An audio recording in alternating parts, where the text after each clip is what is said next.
El Señor esté con ustedes. Hoy vamos a mirar la segunda parte del primer capítulo de Daniel, que dice desde el versículo 6: Entre estos jóvenes estaba Daniel, Ananías, Misael y Azarías de la tribu de Judá, a quienes el jefe del servicio de palacio les cambió de nombre. A Daniel le puso Belsasar, a Ananías Sadrach, a Misael Mesac y a Azarías Abednego. Pero Daniel se propuso no contaminarse con la comida y el vino del rey, y pidió al jefe de servicio de palacio que no le obligara a contaminarse con tales alimentos. Por obra de Dios, el jefe del servicio de palacio vio con buenos ojos a Daniel, pero le dijo: Tengo miedo de mi señor el rey. Él me ha dicho lo que ustedes deben comer y beber, y si los ve con peor aspecto que los otros jóvenes, serán ustedes la causa de que el rey me condene a muerte. Daniel habló entonces con el mayordomo, a quien el jefe del servicio de palacio había encargado el cuidado de Daniel, Ananías, Misael y Azarías, y le dijo: Ruego a usted que haga una prueba con estos servidores suyos. Ordene usted que durante 10 días nos den de comer solamente legumbres y de beber solamente agua. Pasado ese tiempo, compare usted nuestro aspecto con el de los jóvenes alimentados con la misma comida que se sirve al rey, y haga entonces con nosotros según lo que vea. El mayordomo estuvo de acuerdo y durante 10 días hizo la prueba con ellos. Pasados los 10 días, el aspecto de ellos era más sano y más fuerte que el de todos los jóvenes que comían de la comida del rey. Así pues, el mayordomo se lleva la comida y el vino que ellos tenían que comer y les servía legumbres. A estos 4 jóvenes Dios les dio inteligencia y entendimiento para comprender toda clase de libros y toda ciencia. Daniel entendía además el significado de toda clase de visiones y sueños. Al cumplirse el plazo que el rey había señalado para que le fueran presentados los jóvenes, el jefe del servicio de palacio los llevó a su presencia. El rey habló con ellos, y entre todos los jóvenes no encontró ni uno solo que pudiera compararse con Daniel, Ananías, Misael y Azarías, quienes por lo tanto quedaron al servicio del rey. En todos los asuntos que requerían sabiduría e inteligencia, y sobre los cuales les preguntó el rey, los encontró 10 veces más sabios que todos los magos y adivinos que había en su reino, y Daniel se quedó allí hasta el primer año del reinado de Ciro. Vamos a centrarnos, como decía, en el tema de la comida, un tema que es muy importante en el mundo israelita. Pero, ¿cómo era la comida de Babilonia?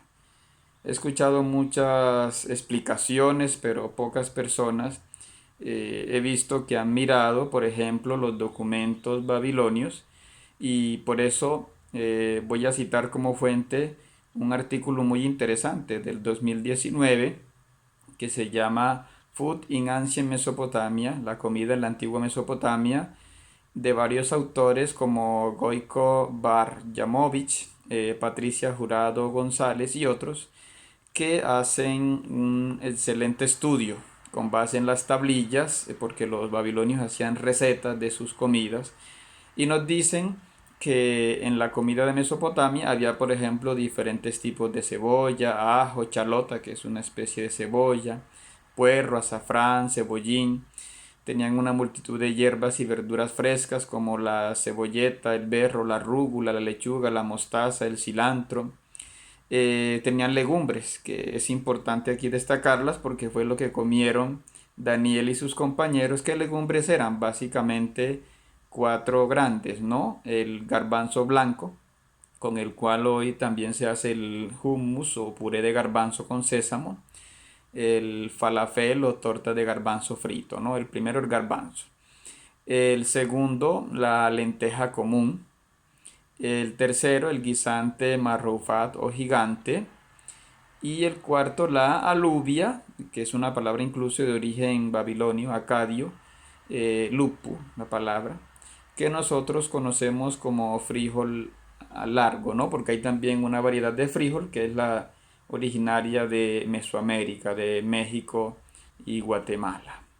Entonces esas fueron las cuatro legumbres básicamente que sirvieron de alimento a a Daniel y sus compañeros, aunque también veremos qué significa eso de los platos verdes, porque hay documentos que hablan de eso, de los platos verdes.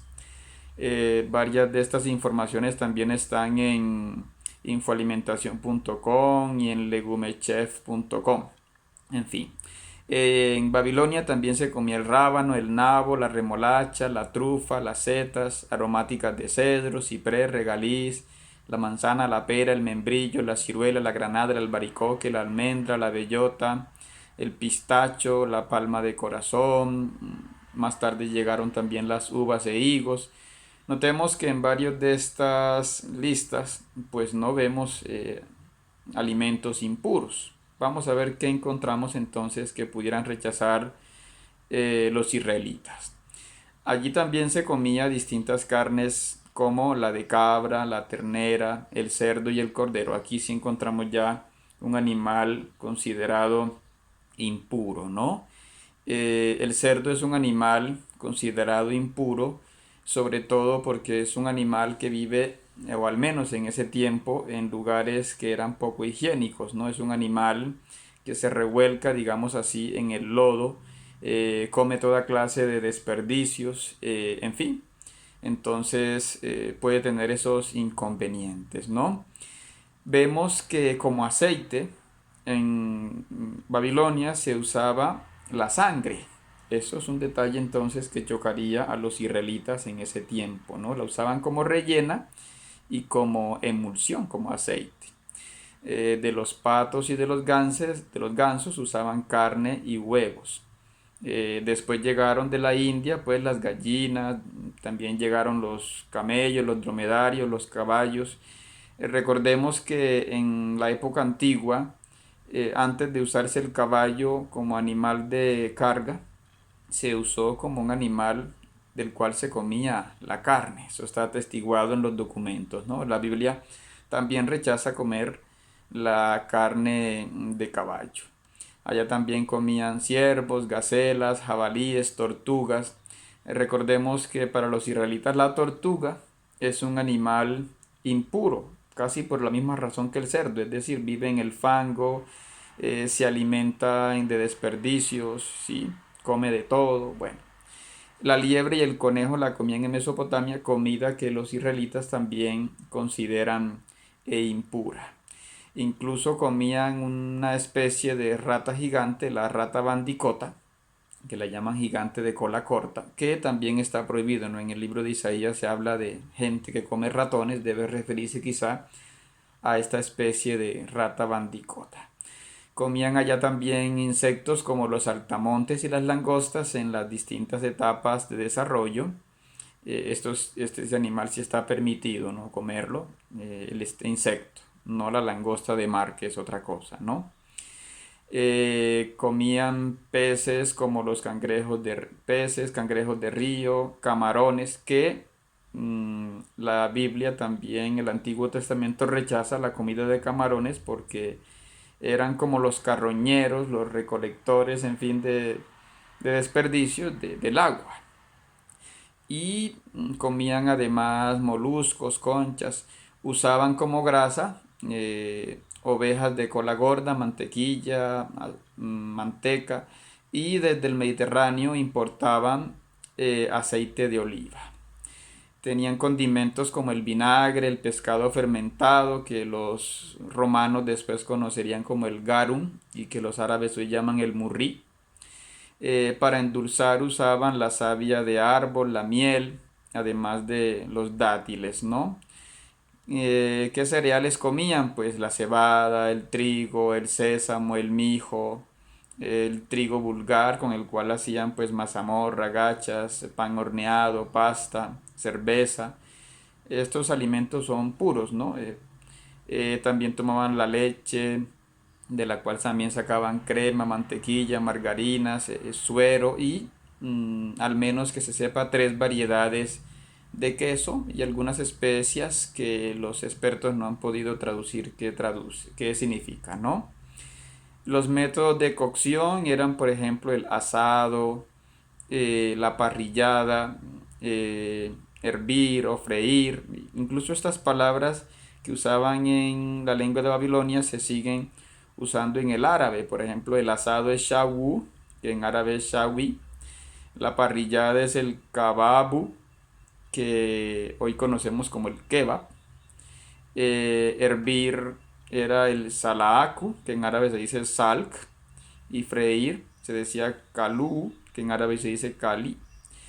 En fin, son tradiciones que se han conservado, aunque recordemos que los árabes, por su religión musulmana, tienen una dieta muy parecida a la de los judíos, ¿no? El método de cocción eran hornos de barro y otros grandes hornos comunales de ladrillo puestos directamente sobre el piso. Entonces, aquí es donde vemos un aporte interesante de este artículo, es que los babilonios hablaban de platos que ellos decían de carne o locales, lo llamaban shashiri, y hablaban de platos extranjeros o sin carne. Lo llamaban también barku, o sea, platos verdes. Podemos ver un poco que los israelitas entonces al pedir platos de legumbres o platos verdes, aparentemente estaban también pidiendo platos extranjeros, platos que no fueran babilonios. Puede ser una intuición que nos da este artículo, ¿no? Y tienen, en fin, distintos nombres de platos en estos documentos. La cocina era una labor en las casas, era femenina, pero en los grandes templos y palacios había los mujaldín, que eran los cocineros profesionales, o nujatimu. Habían los panaderos, los cerveceros, los molineros, los carniceros y los pasteleros, ¿no? Hay un documento de Asurbanipal, un rey asirio, y ese documento se llama La Estela del Banquete, donde dice que él, para dedicar un palacio en Kalah, una ciudad asiria, hizo matar 100 bueyes gordos, 1000 terneros y ovejas de establo, 500 ciervos, 1000 patos grandes, 500 gansos, 2000 pájaros, 10.000 palomas, 10.000 tórtolas, con 47.047 hombres y mujeres invitados, aparte de dignatarios y vasallos de otras naciones, en 10 días de fiesta. Pero además allí explica que se guardaban los protocolos de distanciarse del rey.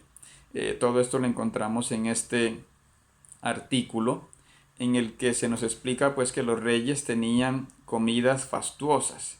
Debemos entender entonces que había algo de cocina impura, de no tanto por ofrecérselo a los ídolos como algunos suponen, sino sobre todo por el método de cocina, ¿no? Que era usar también esta grasa o esta sangre incluso de cerdo y otros animales impuros, ¿no?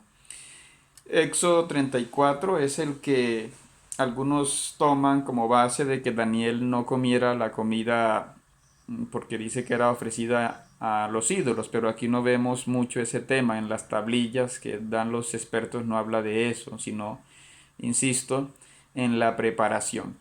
Y debemos recordar que esto está en paralelo con segunda de Macabeos 6 de 18 al 7:42, que habla sobre ese martirio del anciano Eleazar y de una madre y sus hijos por no comer carne de cerdo, que es como el símbolo de la comida impura que los griegos querían imponer en tiempos de Antíoco IV Epífanes a los judíos. Pero además el libro de Daniel destaca que es un acto de fidelidad en algo pequeño, en unos jóvenes que se ponen de unos 15 años, ¿no? Esto contrasta con la actitud de Segunda de Reyes 25, 29 al 30, donde se dice que el rey Joaquín, desterrado a Babilonia, aceptó la comida que le dio el rey. Pero vemos aquí al rey Joaquín, pues como que no da testimonio o como que no tiene fuerzas para oponerse a esa comida que le ofrecían allá en Babilonia. En Daniel 1.12 se nos habla de una prueba de 10 días. En Daniel muchos números tienen un significado simbólico y algunos lo ven aquí como un sentido apocalíptico, ¿no? Como se ve en Apocalipsis 2.10, en libros que no están en la Biblia o apócrifos como Jubileos 19.8, en el Testamento del patriarca José 2,7, en una obra judía, el Pirkei Avot 5,4, donde se habla también del número 10 con un significado de preparación, como de dar testimonio. Aquí también se habla de cómo Daniel respetaba las instancias, ¿no? Cómo se dirigía al mayordomo, a pesar de estar en este peligro, él no presume, sino que es una persona formal que respeta a las autoridades, aunque sean injustas, y por eso trata de encomendarse a Dios para que le permitan no contaminarse, repito, por estos métodos de cocción, ¿no? Y lo ponen sirviendo incluso hasta cuando tiene unos 85 o 90 años. Quizá Daniel 1:21 lo que quiere indicar es que Daniel regresaría cuando el rey Ciro puso el decreto mediante el cual permitía a los israelitas regresar a Israel, ¿no? Este decreto que está en Esdras 1:1 al 4. Y, en fin, quiere dar como un mensaje de cómo ser fiel en medio de las persecuciones, en medio de las dificultades, ¿no? Esto es lo que nos dice sobre todo Luis Harman en su comentario al libro de Daniel. Y aquí lo importante es que Daniel encuentra la sabiduría no en los libros babilonios, sino sobre todo en la oración de encuentro con el Señor, lo cual logra que incluso al final pues logre que el mismo Nabucodonosor confiese que el Dios grande es el Dios de Israel.